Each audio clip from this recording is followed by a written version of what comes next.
Bonjour, ici Samuel Auger de l'équipe Carbo 2. Depuis plusieurs années, le phénomène des changements climatiques est au cœur de l'actualité à un niveau international. Cette problématique est bien réelle et pourrait avoir de lourdes conséquences sur les années à venir. Des conséquences qui commencent déjà à se faire ressentir. Parlons notamment de la hausse du niveau des océans ou encore de la déstabilisation des écosystèmes autant marins que terrestres. La principale cause pointée du doigt lorsque l'on parle de ces changements climatiques est, bien entendu, l'augmentation des rejets de gaz à effet de serre, et particulièrement de dioxyde de carbone ou CO2. Mais qu'en est-il vraiment? Quel est le rôle du dioxyde de carbone et en quoi est-il néfaste pour l'environnement? C'est à cette question que l'équipe Carbo 2 a tenté de répondre dans ce documentaire. Afin de bien comprendre tous les enjeux liés au CO2, nous devons un instant nous éloigner de la Terre, de notre système solaire, et nous aventurer plus profondément à l'intérieur de notre galaxie jusqu'à trouver une étoile géante que l'on appelle une géante rouge. Le géologue Michel Hervé, enseignant au cégep de Saint-Félicien, nous renseigne sur la création des atomes de carbone. Alors, d'où vient le carbone que l'on retrouve sur Terre? Que ce soit le carbone que l'on retrouve sur Terre, dans notre système solaire, dans notre galaxie ou même dans l'univers, ce carbone provient essentiellement d'un seul et même processus. Ce processus se déroule actuellement et depuis des milliards d'années à l'intérieur d'étoiles que l'on nomme des géantes rouges. Donc, ce sont des étoiles qui sont beaucoup plus grosses que notre Soleil actuel.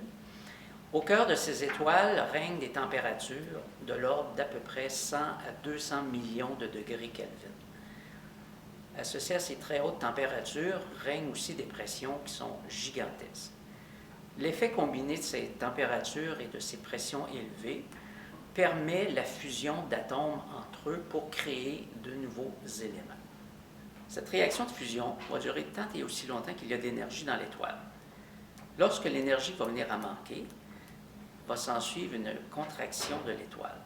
Cette contraction va être suivie d'une gigantesque explosion qui va pulvériser l'étoile et disséminer autour d'elle tous les éléments qui viennent d'être formés.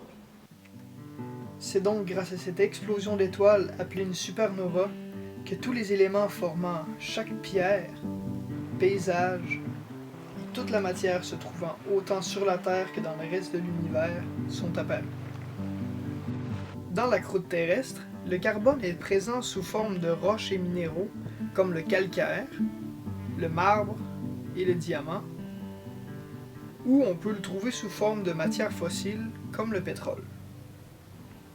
Prenons par exemple cette roche de calcaire. Lorsque l'on verse quelques gouttes d'acide sulfurique à sa surface, de petites bulles se forment. C'est ce qu'on appelle de l'effervescence.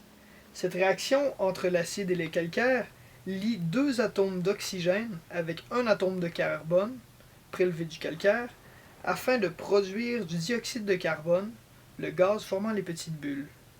Ce dioxyde de carbone, ou CO2, est un élément vital à une forme de vie omniprésente sur notre planète, les végétaux. En effet, ce gaz sera utilisé par les plantes afin de synthétiser de la matière organique par un processus qu'on appelle la photosynthèse. Le biologiste Sylvain Larouche, enseignant au cégep de Saint-Félicien, nous aide à décortiquer la réaction complexe de la photosynthèse. Il s'avère qu'à la surface inférieure des feuilles, on retrouve de petites ouvertures qui peuvent se fermer et se réouvrir. C'est ce qu'on appelle les stomates. Au niveau de ces stomates, en fait, c'est là où vont se faire les échanges gazeux qui seront utiles à la photosynthèse. Si on se réfère ici, en réalité, cette cellule végétale, elle est beaucoup plus petite dans la feuille, mais j'ai fait un gros plan pour qu'on puisse distinguer son anatomie. Le noyau ici qui contient le matériel génétique, et puis un organite que seuls les végétaux vont posséder, c'est ce qu'on appelle les chloroplastes. C'est entre autres grâce à ces stomates, mais principalement grâce à la chlorophylle contenue dans les chloroplastes, que se produira la réaction de la photosynthèse. C'est en utilisant de l'eau, du dioxyde de carbone ainsi que de l'énergie lumineuse que la chlorophylle, élément conférant leur couleur verte aux feuilles, aura converti cette énergie sous une forme permettant la réaction de synthèse. Cette réaction produira trois éléments essentiels à la survie des êtres humains: soit de l'eau, de l'oxygène et de la matière organique. Le carbone qui était sous forme de gaz dans l'atmosphère est maintenant stocké sous forme solide dans les végétaux. Le corps humain, quant à lui, est composé à 25% de carbone. Étant incapable de faire la photosynthèse, comment nous procurons-nous donc ce carbone? La réponse est simple. C'est par une activité que nous pratiquons chaque jour de notre vie depuis la naissance. Nous mangeons. En plus d'être à la base de notre chaîne alimentaire, les végétaux nous procurent l'oxygène que l'on respire. Contrairement à ce que l'on pourrait croire, les forêts ne sont pas les plus grands producteurs d'oxygène. Ce titre revient aux algues, et plus précisément encore, au phytoplancton, des algues microscopiques en suspension dans l'eau. C'est même grâce à une espèce en particulier, les stromatolithes, qu'il y a quelques milliards d'années, la couche d'ozone s'est formée. Ceci est un atome d'oxygène. Cet atome se retrouve rarement seul. Lorsqu'il se lie à un second atome d'oxygène, cela forme une molécule de dioxygène, l'oxygène que l'on respire. L'une des premières formes de vie sur Terre, les stromatolithes, pratiquaient la photosynthèse en se servant du dioxyde de carbone se trouvant dans les océans. Ils produisaient alors de l'oxygène, dont une partie remontait à la surface pour rejoindre l'atmosphère. La concentration en oxygène augmenta considérablement. Parallèlement, un autre phénomène se produisait et se produit toujours aujourd'hui plus haut en altitude. Les rayons ultraviolets viennent percuter les molécules d'oxygène et séparent leurs atomes. Les atomes seuls cherchent alors une nouvelle liaison et vont se lier à une molécule de dioxygène, formant alors le trioxygène ou ozone. Les molécules de trioxygène s'entassèrent alors, formant une couche vitale dans notre atmosphère, la couche d'ozone. Cette couche, régulant la température et bloquant les rayonnements néfastes du soleil, permit à des formes de vie beaucoup plus complexes que le plancton de se développer même sur la terre ferme. Jusqu'à présent, nous avons vu l'origine du carbone et les rôles qu'a joué et que joue encore le dioxyde de carbone pour toute forme de vie sur Terre, entre autres grâce à la réaction de photosynthèse produite par le règne végétal. Pourtant, aujourd'hui, le dioxyde de carbone est associé à la pollution atmosphérique. Ce problème est en grande partie causé par les êtres humains. Le dioxyde de carbone a la capacité d'emmagasiner une partie du rayonnement solaire pour la redistribuer sous forme de radiation dans l'atmosphère. Il fait partie d'un groupe de gaz que l'on appelle les gaz à effet de serre, ou GES. C'est notamment grâce à ce groupe de gaz que les nuits terrestres sont tempérées au lieu d'être glaciales. Le problème est que, depuis le début de l'ère industrielle, la production de gaz à effet de serre, et principalement de dioxyde de carbone, augmente en flèche. À titre d'exemple, les volcans produisent en moyenne 130 à 230 millions de tonnes de CO2 annuellement, alors que les activités humaines en produisent 27 milliards, soit environ 130 fois plus. De plus, d'autres types de gaz à effet de serre qui n'étaient pas présents naturellement dans l'atmosphère sont produits, comme les gaz fluorés contenus dans les réfrigérateurs et les systèmes de climatisation. Ces derniers, en plus d'être des gaz à effet de serre, contribuent à l'amincissement de la couche d'ozone et ont une capacité de réchauffement de 1300 à 24 000 fois supérieure au dioxyde de carbone. Parallèlement à l'augmentation des GES, la déforestation mondiale réduit rapidement les surfaces de captation du CO2 par les forêts. L'étalement urbain, l'agrandissement des territoires agricoles, ainsi que le développement routier sont les principales causes de cette déforestation. Les changements climatiques se font ressentir à l'échelle planétaire. Les espèces animales et végétales incapables de s'adapter sont en péril. 2015 a été l'année la plus chaude enregistrée sur la planète depuis 1880 et cela va en augmentant. Il y a plusieurs solutions de grandes envergures pour rabaisser le niveau de GES contenu dans l'atmosphère et ainsi diminuer la vitesse des changements climatiques actuels. Une première solution est déjà en branle et concerne l'industrie du transport. Cette industrie est responsable de près de 45% des émissions de CO2. C'est donc pour cela que plusieurs avancées technologiques contribuent à réduire ces émissions. On pense notamment à la voiture électrique, qui n'utilise ni essence ni diesel pour se propulser. Une autre technologie en développement est le pétrole synthétique à base d'algues.